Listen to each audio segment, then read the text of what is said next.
Bonjour à toutes et à tous. Je suis ravie de vous retrouver aujourd'hui avec une invitée, Judith. Bonjour Judith. Hello. Alors Judith, je vais te laisser te présenter, nous raconter un peu quel est ton parcours et aujourd'hui aussi ce que tu offres au monde. Belle question. Alors, donc moi, je suis Judith, donc je suis directrice artistique et graphiste et aussi consultante en communication visuelle.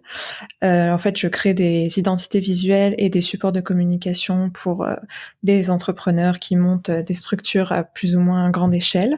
Je travaille beaucoup avec des entrepreneurs qui sont dans le milieu du bien-être, en l'occurrence, et également avec des entrepreneurs dans des domaines plus larges, mais toujours dans cette conscience humaine et écologique. Hmm. Voilà. Et au niveau de ce que j'apporte au monde, du coup, cette belle question, moi j'essaye d'apporter de la beauté en toute modestie, mais voilà, moi c'est par le visuel et par ce que je crée, j'essaye de rendre les choses plus belles puisque je crois fermement que le beau est bon. Donc voilà, c'est ma contribution, je pense en tout cas pour l'instant. Et c'est grâce aussi à cet esthétisme et à ton talent que là on est là à se rencontrer, enfin qu'on s'est rencontrés, qu'on est là à faire ce podcast. Euh, je voulais juste un petit peu revenir au tout début de la question Mhm. sur ton parcours parce que je trouve que c'est Ouais. toujours intéressant aussi de voir le cheminement que tu as fait. Mm. Bien sûr. Moi, au niveau de mon parcours, donc moi j'ai toujours voulu travailler dans le visuel. Donc à la base, quand j'étais jeune, je me dirigeais plus vers l'illustration et en fait, des études de typographie, donc les études de l'écriture et de la lettre sont venues à moi un peu à l'époque contre mon gré, parce que je voulais vraiment faire de l'illustration, mais finalement j'ai dû me diriger vers de la typographie et en fait c'était très juste parce que ça m'a complètement correspondu et énormément plu. Donc en fait, j'ai commencé par ce qu'on appelle un diplôme des métiers d'art en typographie pendant 2 ans. Et ensuite, j'ai fait une année en alternance et ensuite, je me suis lancée en indépendante hyper rapidement. Donc ça va faire bientôt 9 ans aujourd'hui que je suis indépendante. Mmh. Euh, Après, une fois lancée dans le travail, j'ai passé plusieurs années à ne pas spécialement me positionner ou réfléchir à mon entreprise et tout ça. J'ai vraiment pris toutes les missions qui me tombaient dessus au fil de l'eau et ça fonctionnait comme ça jusqu'au jour où je suis arrivée à un point où j'étais plus du tout épanouie dans ce que je faisais. J'étais pas non plus vraiment toujours alignée avec mes clients. En fait, j'étais pas vraiment heureuse dans mon entrepreneuriat, ma vie professionnelle, malgré le fait que j'étais indépendante et que j'avais pas d'horaire et tout ça, j'étais quand même assez malheureuse et j'avais pas de possibilité non plus d'exprimer ma créativité et mon amour pour cet esthétisme justement et cette beauté. Donc du coup, je me suis redirigée. En fait, je me suis posée, j'ai réfléchi à mon entreprise avec l'aide d'une coach à l'époque pour justement reprendre toutes les bases et voir avec qui j'avais envie de travailler et ce que j'avais envie de faire pour que mon métier justement, comme tu le dis si bien, pour que mon entreprise soit au service de ma vie et pas l'inverse. Et donc Mmh. du coup aujourd'hui ça fait à peu près 3 ans. Je pense que je travaille avec des thérapeutes et des accompagnants plus généralement et avec des entreprises qui ont des certaines valeurs fortes qui correspondent aux miennes. Et voilà, donc c'est pour ça que j'en suis là aujourd'hui. C'est chouette. Et du coup, alors ça fait 9 ans que tu es entrepreneur, mais est-ce que devenir entrepreneur, ça a été une évidence pour toi? Oui, c'est devenu une évidence en fait après ma seule expérience en salariat que j'ai eue, qui a duré 4 mois. Enfin, j'ai eu une année d'alternance quand même, mais après j'ai continué dans la même entreprise pendant 4 mois en CDD. Et en fait, c'est là que, oui, moi je me suis rendu compte très vite que la hiérarchie dans les entreprises et le mode de fonctionnement, le fait de devoir être présent 8 heures par jour et de devoir toujours être au top pour bien présenter aux collègues et dire bonjour à tout le monde et être toujours dans cette espèce de mood très yang en fait et très dans l'action, ça me plaisait pas du tout, ça me correspondait absolument pas. Plus, donc comme je disais, de la hiérarchie d'entreprise, quoi, le fait d'avoir un responsable, un patron et tout ça, c'était des choses dont j'avais envie de m'affranchir. Et du coup, j'ai pu le faire parce que j'ai eu de la chance. J'étais dans une situation qui me l'a permis à l'époque, c'est-à-dire que je vivais encore chez mes parents. Donc j'ai pu me lancer en indépendante comme ça parce que j'avais pas de frais en fait.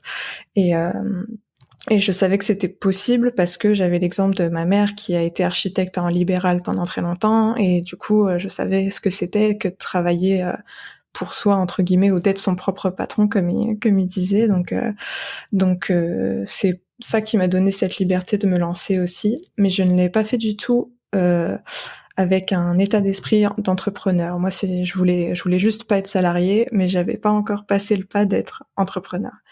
Mmh. Et du coup, c'est intéressant. Qu'est-ce qui a été pour toi la grande différence, la transition entre être indépendante et être entrepreneur? La transition, ça a été en fait, pour moi, quand on est entrepreneur, on est vraiment acteur de son entreprise. En fait, on cherche à faire évoluer, grandir, en tout cas prospérer son entreprise.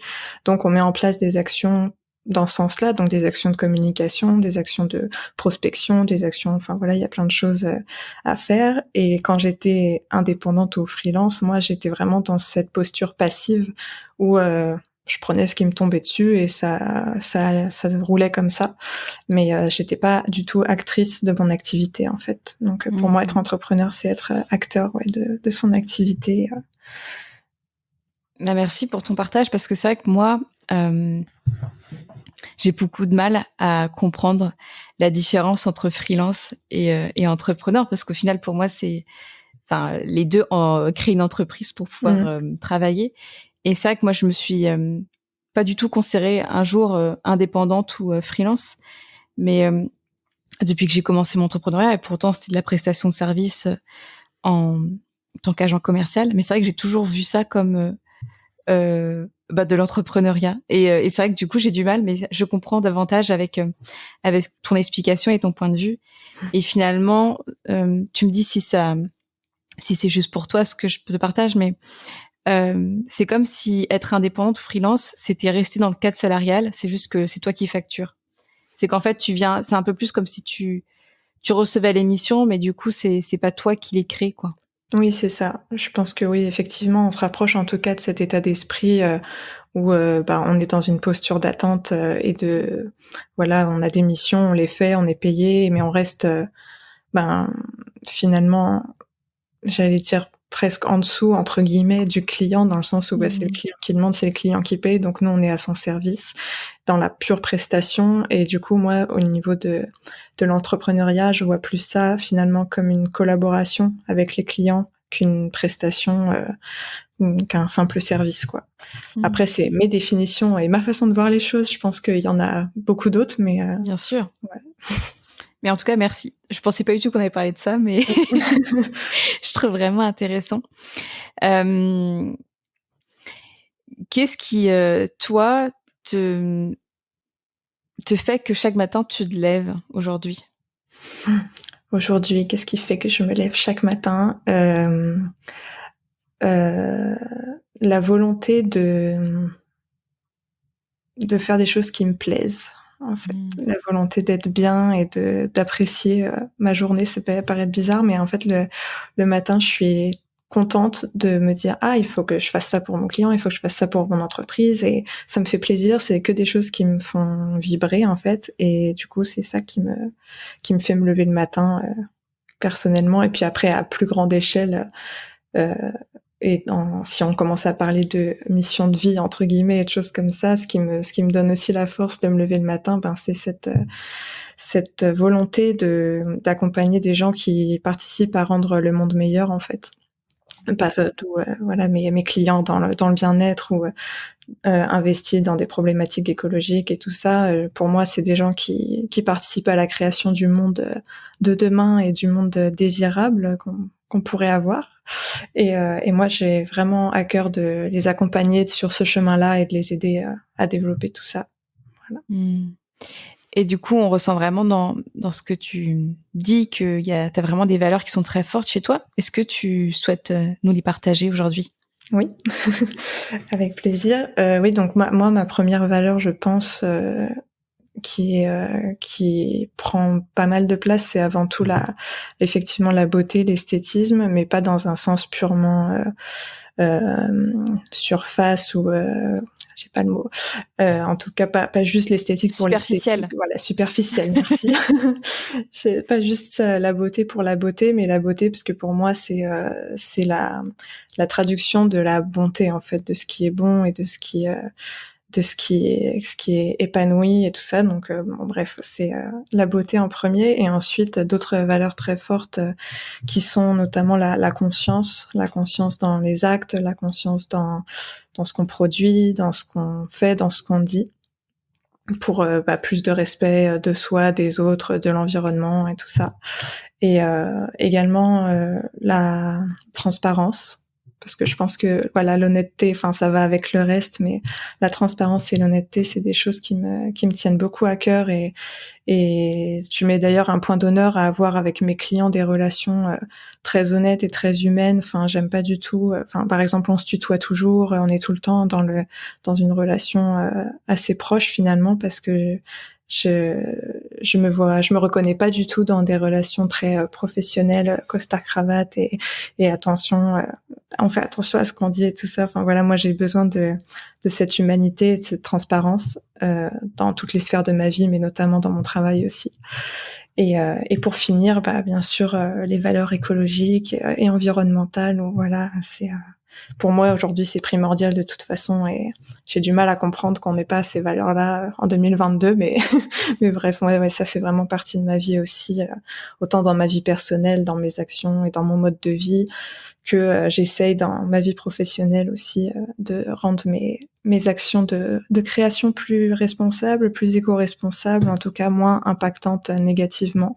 Donc après, on part sur un autre sujet, mais ça passe par l'éco-conception de supports graphiques, que ce soit en numérique ou en print, tout ça. Mmh. Voilà. C'est intéressant. Et je sais que quand on s'est rencontrés, très vite, tu as voulu aborder la notion de slowpreneuriat. Oui. Et du coup, je trouve que ça serait l'occasion aussi d'en parler à nouveau. Mm. Parce que c'est vrai que on a évoqué ça, tu m'as dit que tu as été écouter des podcasts. Et c'est vrai que moi, dans ma vision, Mm. la façon que j'aborde l'entrepreneuriat et ce pourquoi les clients choisissent de travailler avec moi et beaucoup de mon réseau, on est sur une démarche de slowpreneuriat dans le sens où, voilà, un entrepreneuriat au service de notre vie, au service de notre épanouissement, de notre réalisation personnelle et aussi de l'expansion.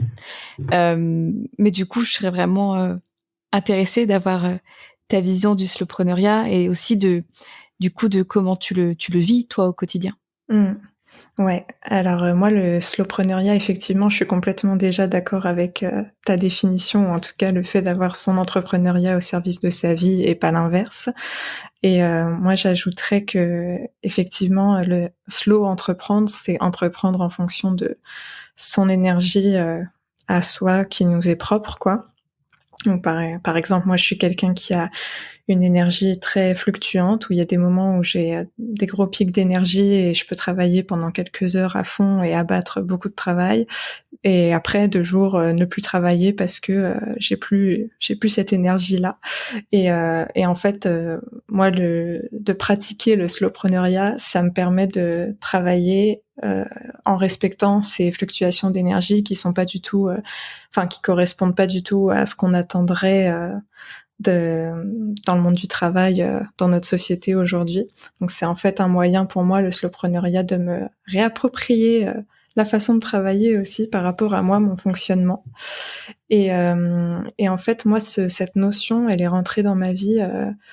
Enfin, le mot, je l'ai connu via le podcast de Joséanne Sarrazin-Côté, qui avait un podcast il y a longtemps qui s'appelait Simplicité, Bonheur et Slowpreneur, et c'est là que j'ai entendu ce terme-là en premier.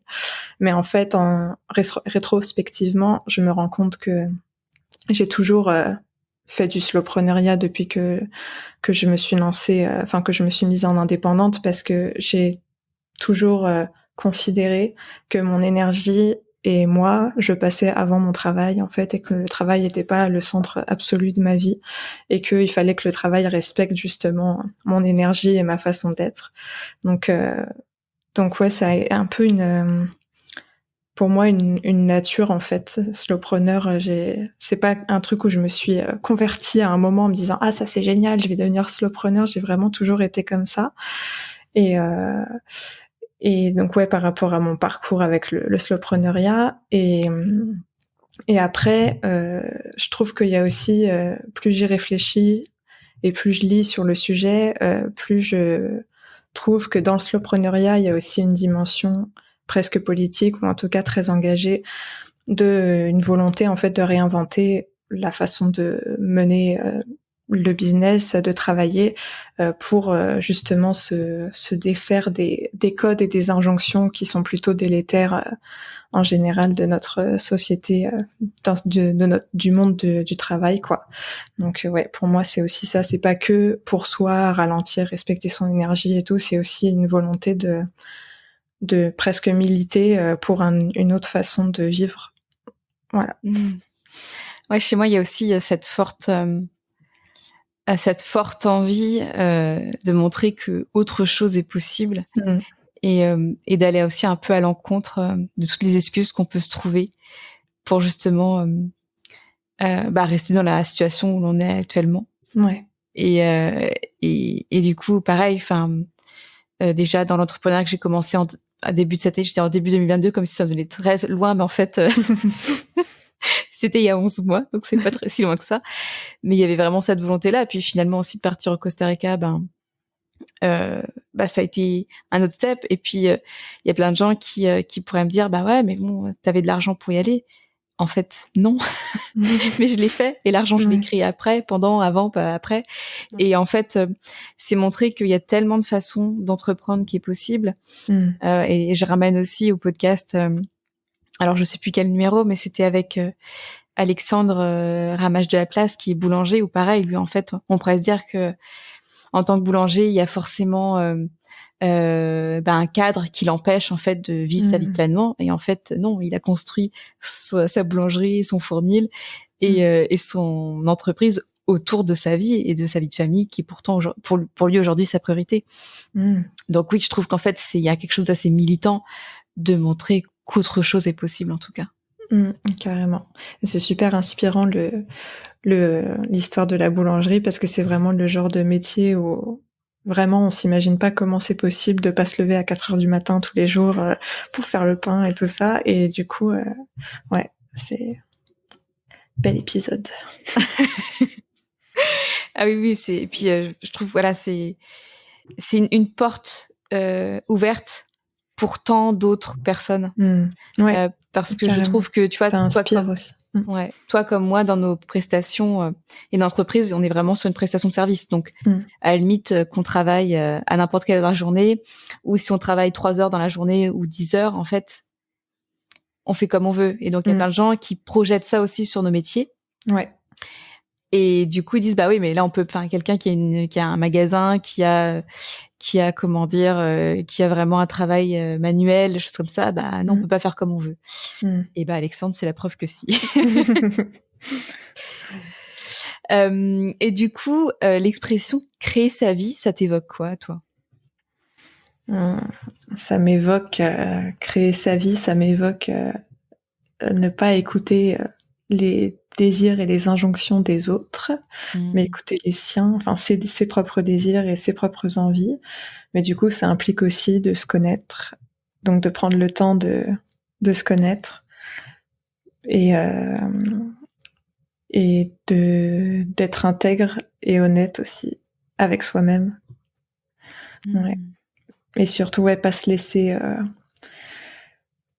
embarquer par les il faut et les je dois et essayer de s'extraire de tout ça pour créer sa vie. Ouais, je suis d'accord. Enfin, moi, c'est ça que c'est comme ça que je le vois aussi. Et je trouve que c'est très responsabilisant. Et, Mm. et quand on est sur ce chemin de créer sa vie, euh, et ben, la victimisation est quand même vachement plus compliquée. Ouais. Et du coup, ça aussi, pour moi, d'une certaine manière, c'est un message qui... alors, moi, je suis plus dans la douceur, je suis pas trop dans le militantisme, mais en tout cas, je trouve que ça amène à changer le comportement que la société, comment dire, On s'impose. ouais, nous impose ou en fait c'est le moule dans lequel on est né. Donc Mmh.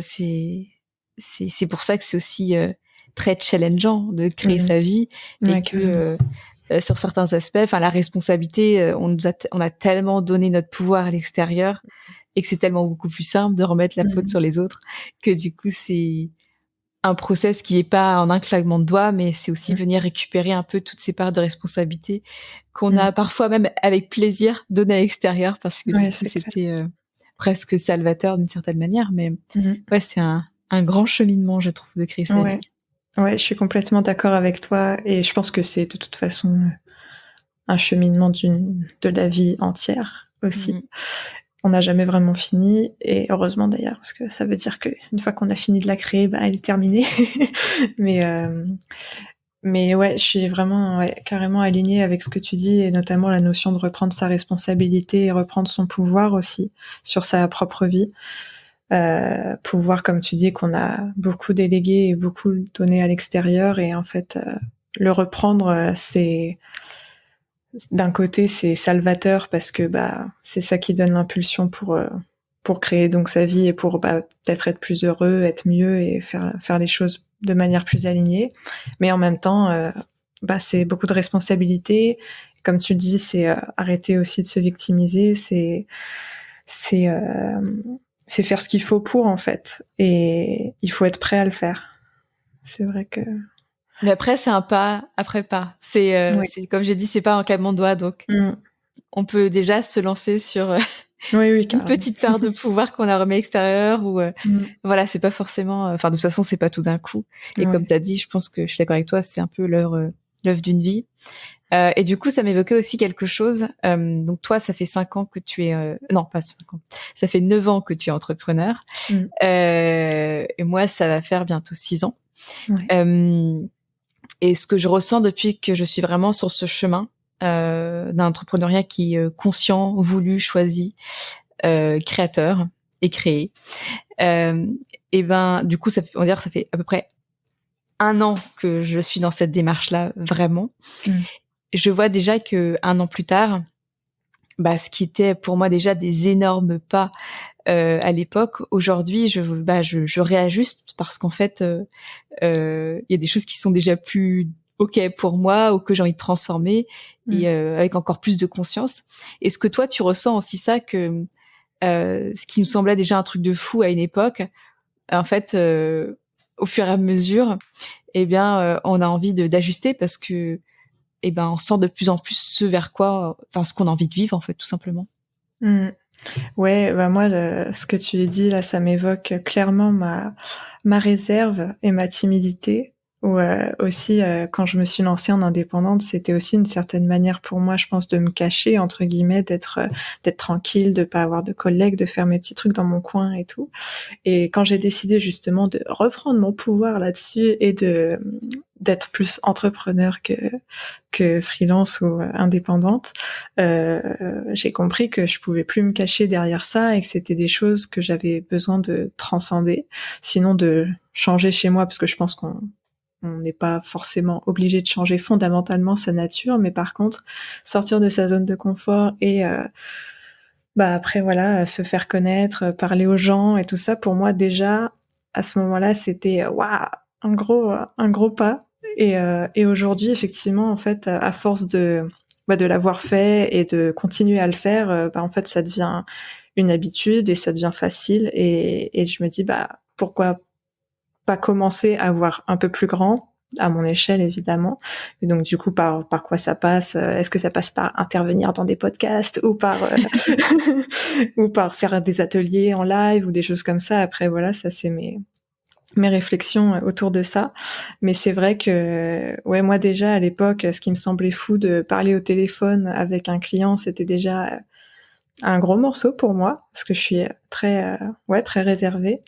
Qu'aujourd'hui, c'est des choses qui évoluent et qui demandent à être réajustées aussi, comme tu le dis, quand on sent qu'on a atteint un certain palier entre guillemets ou une certaine aisance, un certain confort, et ben ça fait du bien de se rechallenger aussi et d'aller un peu plus loin petit à petit et d'élargir comme ça sa zone de confort.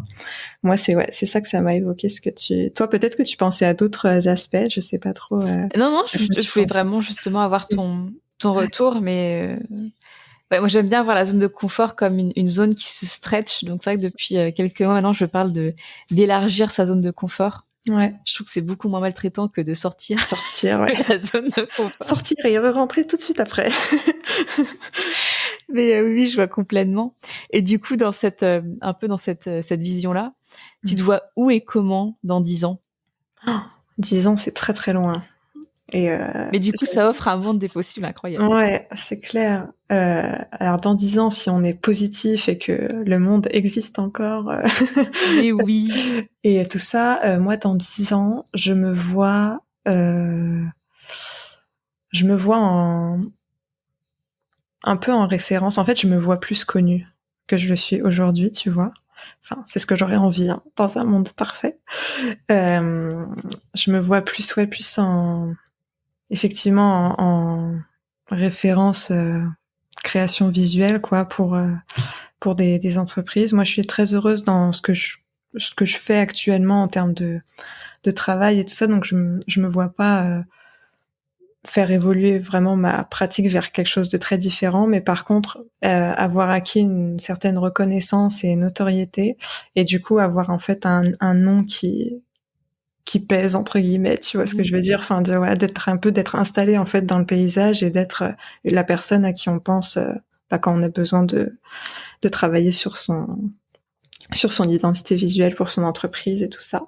Donc ça c'est vraiment du point de vue purement professionnel et d'un point de vue plus personnel et plus large, je me vois dans un autre environnement parce que là actuellement je vis en ville et le projet, c'est quand même de partir à la campagne et de changer encore plus d'avoir un mode de vie encore plus aligné à moi, ma façon de voir les choses et tout ça. Donc, ça veut dire, oui, vivre à la campagne, cultiver, faire mes courses à la ferme, ce genre de choses, quoi. Et ça, ouais, c'est tout ce que je souhaite pour dans 10 ans. Voilà. Mais en tout cas, toujours une vie simple et toujours de la conscience et de la beauté. Ben, je te le souhaite aussi. Merci. Euh, et je voulais aussi parler de choses, enfin, en fait, quand les choses se passent pas comme toi tu le penses, ou quand tu as des moments difficiles, comme on en a tous, des doutes, des remises en question, qu'est-ce qui, toi, te permet de garder le cap? Ce qui me permet de garder le cap, c'est d'une part de me rappeler ce que j'apporte aux gens. Donc ça passe par les retours que j'ai pu avoir de mes clientes ou par surtout ça et de me rappeler que ça vaut quelque chose et que c'est important. Et ce qui m'aide aussi, c'est de prendre du recul en fait. Il y a cette notion de quand les choses se passent pas comme on a envie, ben en fait je mets de côté, pas dans le sens je mets sous le tapis, mais juste je prends un pas de côté et je regarde d'un œil extérieur, ou alors j'y pense pas pendant un certain temps avant d'y revenir, et ça me permet en fait de m'extraire de ce truc où ah bah ça a pas marché comme je veux, donc je suis nulle, donc je vais jamais y arriver quoi. Il y a vraiment ce truc de pas s'identifier à ces échecs entre guillemets, ou en tout cas à ce qui se passe pas comme on a envie, parce que c'est pas du tout représentatif de notre personne et de notre valeur intrinsèque, absolument pas. Donc ouais, moi c'est vraiment de me rappeler ça et puis de me rappeler que ce que je fais aide les gens Mmh. malgré tout, même si là il y a des trucs qui marchent pas ou que c'est difficile, au fond il y a un socle qui est vraiment solide quoi. Ouais, carrément. Et c'est vrai que même, tu vois, je recommande parfois à mes clients quand ils traversent ce genre d'épisode, Ouais. c'est en fait, d'avoir un carnet ou d'avoir un PDF ou j'en sais rien, ou juste en fait, avec tous les témoignages qu'ils ont Mmh. reçus de leurs clients. Ouais. Ouais, mais moi Que j'avais ouais. Pardon. Ouais. Et que du coup, quand ça va pas, et ben de le réouvrir et de lire, et ça permet aussi de remettre de la valeur en fait Mmh. à ce pourquoi on fait ça. Carrément. Ouais, j'avais un peu j'ai un peu arrêté, faut que je le reprenne, cette technique. J'avais fait un dossier, moi, sur mon ordinateur, avec des captures d'écran des messages des clients, effectivement, et des témoignages, et c'est vrai que ça fait du bien. Et quand je retravaille un peu sur mon site internet aussi, et que je mets des nouveaux témoignages, je me dis, ah, c'est cool. Carrément, oui. Et du coup, après qu'on ait parlé des moments un peu plus challengeants, Mm. quelle a été ta plus grande action audacieuse? La plus grande action audacieuse. Oh, c'est une bonne question. J'y ai jamais réfléchi. Euh, je pense, mais c'était aussi un peu, ça peut être un peu assimilé à un échec ou en tout cas une non-réussite. Mais du coup, c'est rigolo parce que ça a été de créer un programme en ligne en me disant, j'essaye autre chose, quoi, quelque chose de nouveau que j'ai jamais fait avant. Je me forme pour le faire bien. Je fais toutes les étapes qu'il faut et tout ça, tout ça. Donc c'est quelque chose qui a été très demandant en temps, en énergie, en argent aussi. Et et c'était pour moi vraiment j'essaye et je me lance et on verra. J'aurais envie de que ça fonctionne évidemment et du coup de voir comment je peux diversifier mes revenus parce à l'origine il y avait ce questionnement-là. Et en fait, c'était audacieux pour moi parce que c'était tout nouveau et que faut que j'essaye. Je me lance, j'essaye.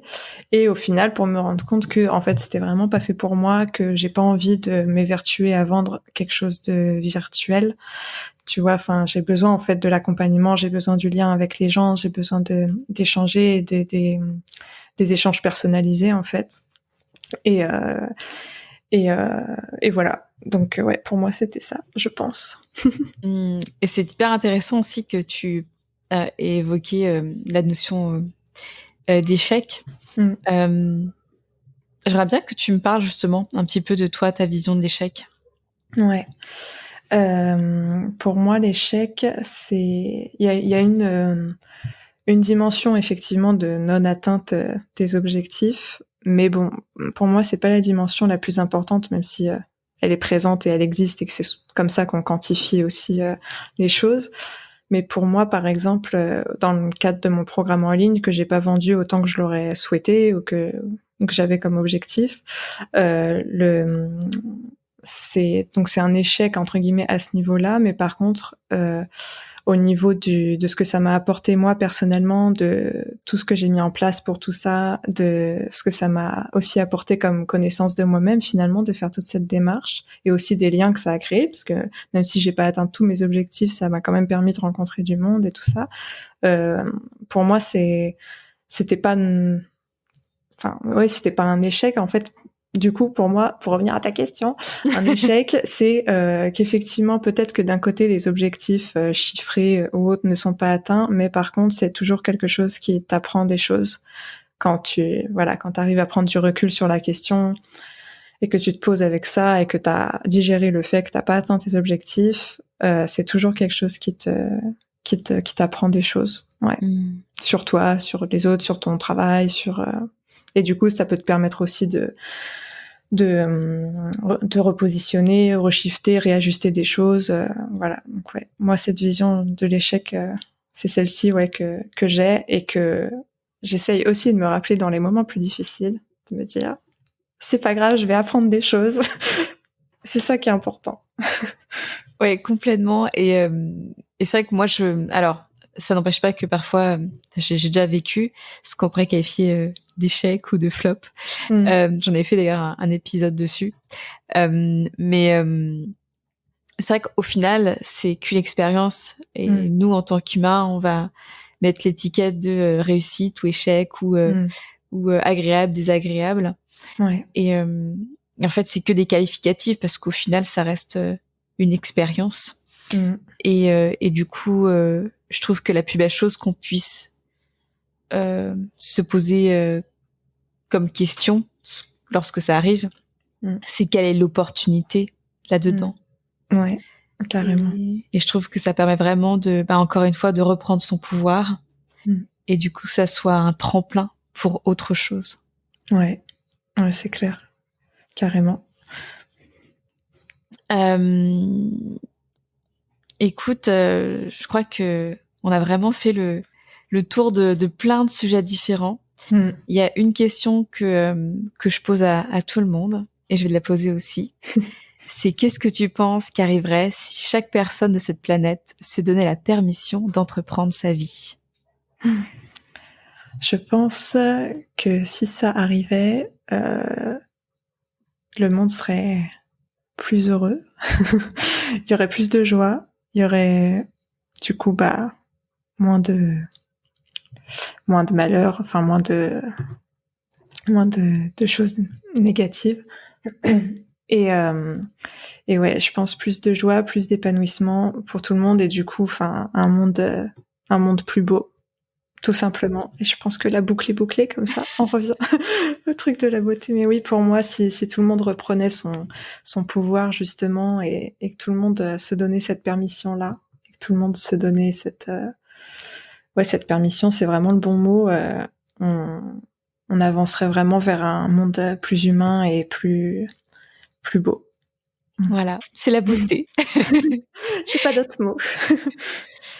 Comment est-ce qu'on fait pour te découvrir, pour te suivre, pour travailler avec toi? Ouais. Alors moi, je suis présente plutôt sur Instagram en termes de réseaux sociaux, surtout en story. Donc mon Instagram, c'est Judith Gillet-studio, mais du coup, de toute façon, je mettrai les liens. Donc c'est sur Instagram en story ou en DM. Sinon, j'ai mon site internet judithgillet.com, où là, je décris effectivement ma vision, ma façon d'accompagner, quelques travaux aussi que j'ai pu faire. Donc voilà, ça permet d'avoir une vue assez globale de mon univers et de ma façon de faire et de voir les choses. Et puis un peu sur LinkedIn aussi, mais je suis pas très active, pas très sérieuse avec ça, donc plutôt Instagram. Et ça marche. Instagram, et après site internet, donc mail et appel découverte évidemment, mais tout est sur le site, donc voilà, c'est accessible comme ça. C'est parfait. Merci beaucoup pour ce moment avec toi. Merci à toi, Mélanie, pour ton accueil. Avec plaisir. À bientôt. À bientôt.